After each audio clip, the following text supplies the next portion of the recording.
নমস্কার বন্ধুরা, আপনারা দেখছেন রিসার্চ বাংলা নিউজ। আমি বিশ্বজিৎ রয়েছি আপনাদের সঙ্গে।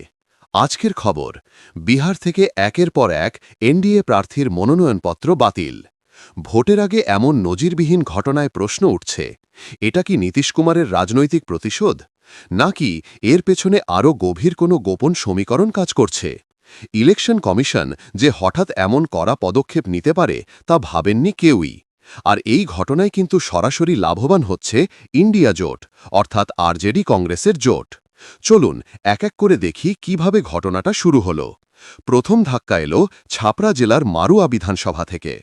এলজেপি রামবিলাস পাসওয়ান গোষ্ঠীর প্রার্থী সীমা সিং, যিনি একজন জনপ্রিয় ভোজপুরি অভিনেত্রী, তার মনোনয়ন ফাইল হয়ে গিয়েছিল নিয়মমাফিক।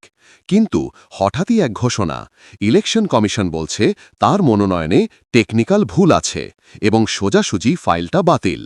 কিন্তু আশ্চর্যজনকভাবে বাতিল হওয়ার কয়েক ঘণ্টার মধ্যেই আরজেডি প্রার্থী জিতেন্দ্র কুমার রায়, পূর্বতন মন্ত্রী, বহুবারের এমএলএ, বিনা প্রতিদ্বন্দ্বিতায় জেতার পথে।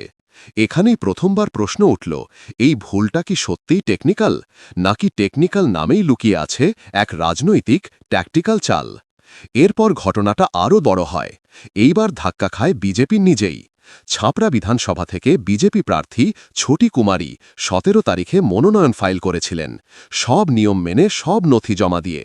কিন্তু কমিশন জানালো তথ্যে গরমিল আছে এবং সোজাসুজি বাতিল করে দিল নমিনেশন। অর্থাৎ এবারও বিনা প্রতিদ্বন্দ্বিতায় জিতে গেল আরজেডি প্রার্থী কেশরীলাল যাদবের স্ত্রী ছন্দা দেবী।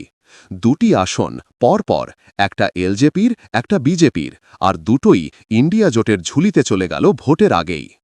এখন প্রশ্ন একটাই, ইলেকশন কমিশনের এত সাহস এলো কোথা থেকে?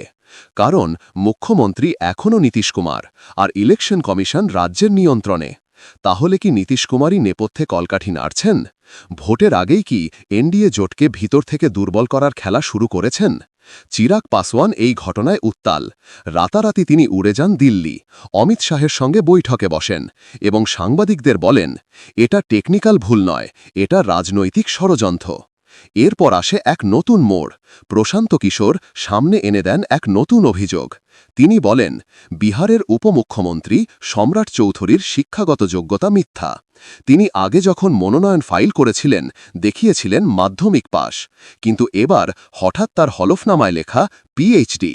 প্রশ্ন উঠেছে, তাহলে তিনি মাধ্যমিক পাশ করলেন কবে? নথিতে এমন গরমিল থাকলে তার মনোনয়ন কেন বাতিল হবে না?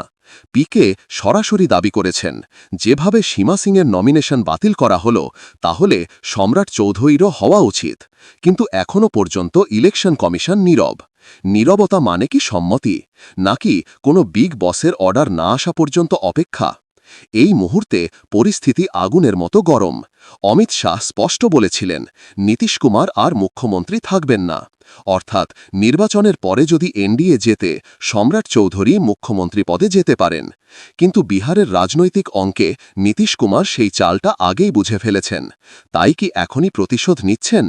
বিনা প্রতিদ্বন্দ্বিতায় ২ আসন হারিয়ে বিজেপির ভিত নড়ে গেছে, আর নীতীশ কুমার যেন চুপচাপ হাসছেন, যেন বলছেন, game just began. Nitish Kumar বহুবার প্রমাণ করেছেন তিনি ভারতের সবচেয়ে দক্ষ পাওয়ার শিফটার। ইউপিএ থেকে এনডিএ, আবার ইন্ডিয়া, এই বদলের রাজনীতিরই মাস্টার তিনি। এবারও কি তিনি ভোটের আগেই সেতুবন্ধন করছেন আরজেডির সঙ্গে? ২ আসন গিফট দিয়ে কি এক ইঙ্গিত দিলেন? আর যদি ভোটের পরে দেখেন বিজেপি একক সংখ্যাগরিষ্ঠ নয়, তাহলে কি তিনি সোজা ঘুরে দাঁড়াবেন আরজেডির পাশে?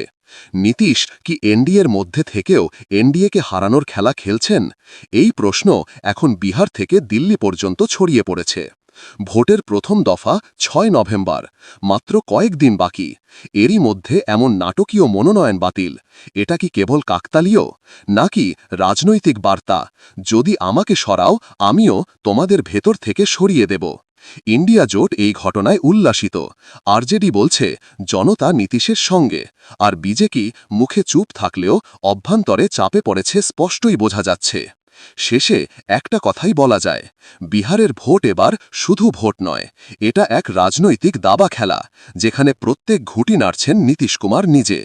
মনোনয়ন বাতিলের এই টেকনিক্যাল ঝড়ের পেছনে আসলে চলছে এক গভীর পলিটিক্যাল যুদ্ধ এবং তার ফলাফলই ঠিক করবে এনডিএ বাঁচবে নাকি ভেঙে পড়বে, নীতীশ কুমার মুখ্যমন্ত্রী থাকবেন নাকি কিংমেকার হবেন।